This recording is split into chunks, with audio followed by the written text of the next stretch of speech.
Ipswich recorded their third successive away win in the Premiership to pile on the pressure for Bradford and their manager Chris Hutchings. David Weatherall could only watch in disbelief as Dan Petrescu's own goal flashed by to increase the growing gloom. Ipswich weren't troubled in the first half, but in the second, Stuart McCall tested Richard Wright. Just one league victory this season for the Bantams, and goals have been at a real premium. 4 in 10 matches, Carboni unable to provide the spark to set them alight. One plus, though, has been the form of Matt Clark. The Bradford keeper's in outstanding form right now, a world-class save from David Johnson. Then, with a minute to go, Jamie Clapham's free kick sealed victory. His first in 6 months, Ipswich up to 6th and unbeaten in 5, but cries of rubbish from disgruntled Bradford fans. Bradford 0, Ipswich 2. Hugo Ekiog finally got the move away from Villa Park that he's been craving, but his debut for Middlesbrough only lasted 5 minutes or so, and now he could be out for a good few weeks.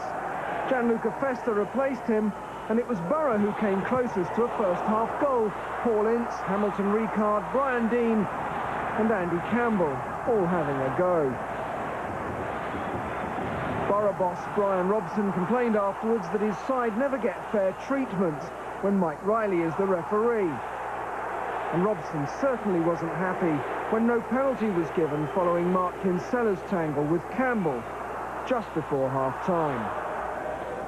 The only goal of the game came after 68 minutes.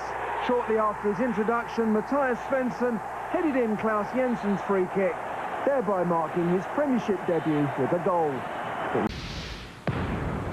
What a day for Jimmy Floyd Hasselbaink. He'd started it with 4 goals to his credit, and the Dutchman ended it with 8, becoming the leading scorer in the Premiership along the way. And with just a tiny bit more luck, you never know, he might have had 5 or 6. So much for a club in crisis. Now, going into this game, the talk was all about communication problems, but it looked like the players did the talking on the pitch there. Communication problems, that is only what the journalists are making of it. We never have problems, and I don't think that we will get any problems. Well, that's just what Chelsea boss Claudio Ranieri will want to hear. Actions speak louder than words as far as he's concerned. For all the pre-match negative publicity, the players got the message. They understand exactly what he wants. Goals, and plenty of them. That was number 6, but let's start at the beginning. Hasselbaink bursting through, brought down by Coventry keeper Chris Kirkland. Well, Hasselbaink admitted he wasn't sure whether or not it was a penalty, and a second look suggests the keeper got the ball first. Unlucky to concede a spot kick, and even more unlucky to get a red card. The youngster was distraught. Enter Alan Miller, signed on loan from Blackburn only the day before, and yes, you guessed, the first thing he did was to pick the ball out of the back of the net. Chelsea reckoned that was the game's turning point, but amazingly, Coventry didn't. No, the turning point when the referee blew the whistle. We were poor for the start, and really Chelsea should have been up anyway. Good goalkeeping, some daft defending kept us in the game. But really, as soon as the whistle blew, and after 3 minutes, I knew we had a problem. Quite a few problems, actually, like how to stop Hasselbaink. Coventry simply had no answer to that conundrum as he waltzed through to score a quite superb second goal. The Dutchman really flying now. Still plenty of work to do after he'd cut inside, but a great strike into the corner. The second half was just minutes old when Chelsea went further ahead. Gianfranco Zola handing out a lesson in cool finishing.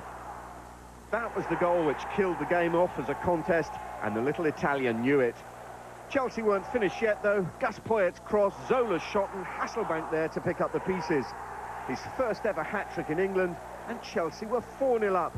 Strachan didn't know whether to laugh or cry. The latter would have been more appropriate, as Hasselbaink was on hand to ram home his 4th and Chelsea's 5th. No stopping the blue tide now. Hasselbaink in his element, another class goal, and the Dutchman's scoring feats earning the admiration of his teammates.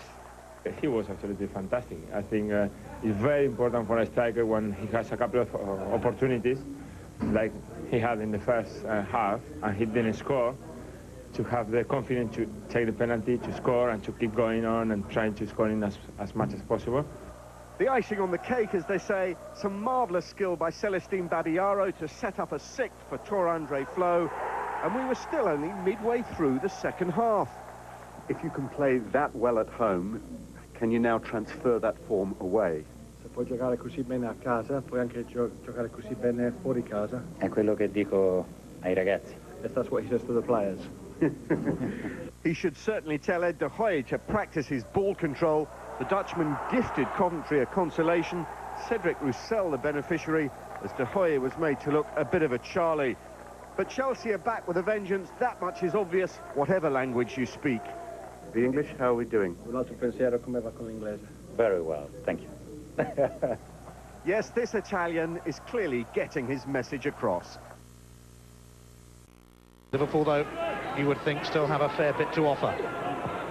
Babel. And Heskey! He's done it! Once a Filbert Street Fox, now an Anfield Red.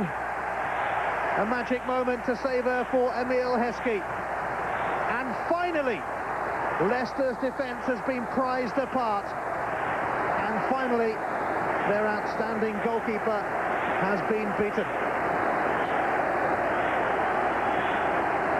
And Leicester must be thinking, it would be him, wouldn't it? Heskey.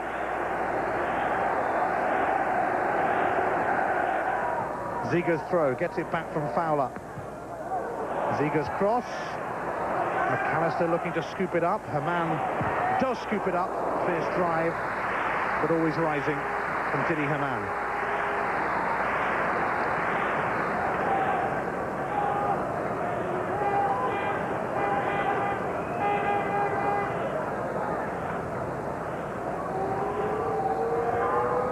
Inside the final quarter of an hour.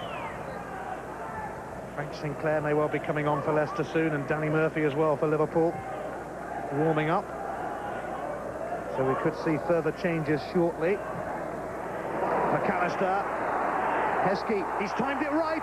Heskey again! Blocked by Flowers.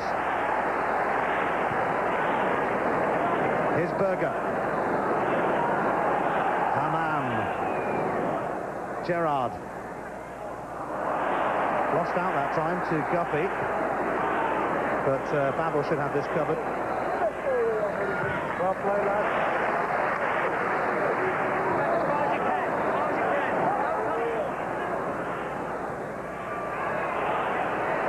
Murphy's first touch was a vital one, and onside. Emile Heskey, he's through again, and yet again, Flowers incredibly denies him. Well, he scored a hat-trick last week, Emile Heskey. He might have had another one this week, but for Flowers, who's pulled off some superb saves.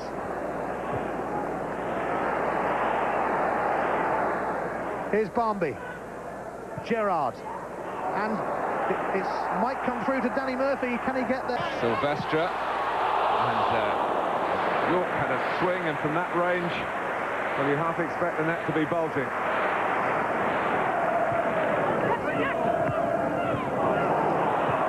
Philip Neville. Good movement by Solskjaer again behind Woodgate this time. York!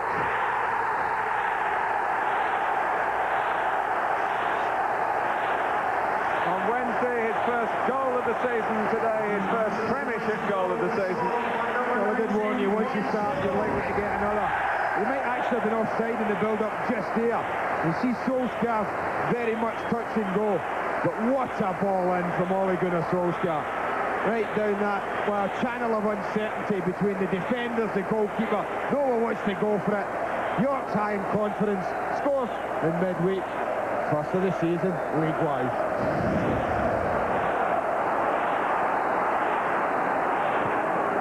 Philip Neville. York set up by Fortune.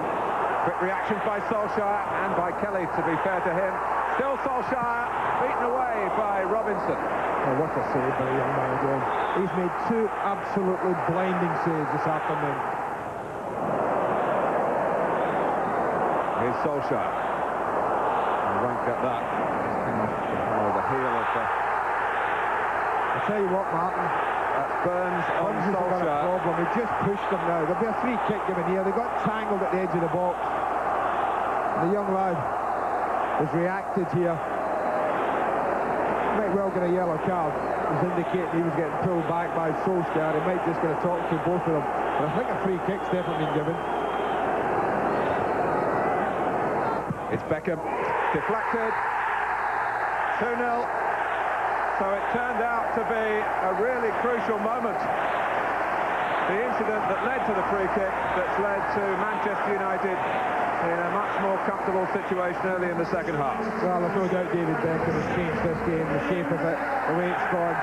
They're a little unlucky. The wall's a decent one. It hits Lee Bowyer, I think, on the back and gives Robinson absolutely no chance. He's going after the initial shot, probably saving it. But Sir Alex will take it. It's a comfortable 2-goal cushion now. And Leeds have really got some questions to answer. There's another one. Solskjaer! Good stop. Inside the last 10 minutes at Old Trafford. Box ball for Beckham. He'll keep it in. Solskjaer came off Jones. It's a goal. Untidy in the end, but it widens the margin between Manchester United and Leeds United. Well, untidy it may be, but you take it. It still counts as one. But again, it's Beckham's ability to produce when he needs to. It's a lovely ball, and he might well have scored with a header, Solskjaer. And is it an own goal? An own goal by Matthew Jones. What, Matthew Jones. It was a rather subdued claim for the goal from Solskjaer. Nothing jubilant about it. And we can see why. Jones is a little unlucky. There's the left foot coming in. The left foot beats the ball. Quite clearly directs it into the net.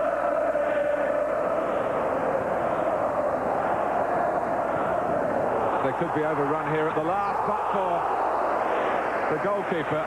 Well, here's to you, Mr. Robinson.